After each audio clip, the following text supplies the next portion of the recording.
Lalaking patawid naman po ng kalsada sa may bypass road sa Urdaneta City, patay matapos pong mabangga ng wing van.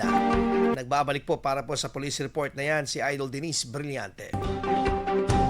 104.7 IFM Report! Patawid na sana sa interseksyon ang isang lalaki na mabangga ito ng isang wing van truck dito sa barangay Nancayasan, Urdaneta City noong Hulyo 10 ng gabi na naging sanhi ng kanyang pagkamatay. Sa paunang investigasyon ng pulisya, kagagaling lamang umano ng biktima sa isang malapit na kainan at naglalakad patungong interseksyon nang bigla itong tumawid sa kalsada mula sa kanlurang bahagi. Kasabay nito binabagtas ng isang wing van truck ang parehong kalsada. Sinubukan umano ng 29 anyos na driver ng truck na iwasan ng biktima, ngunit hindi na ito naiwasan ng pagkakabangga. Nagtamo ng matinding pinsala ang biktima at agad na isinugod sa ospital, ngunit idineklara itong dead on arrival. Wala namang naitalang ibang naapektuhan habang nagpapatuloy ang investigasyon ng Urdaneta City Police Station sa insidente. Kasama mo mula rito sa IFM News Dagupan, ito sa Idol Denise Brillante, tatak IFM.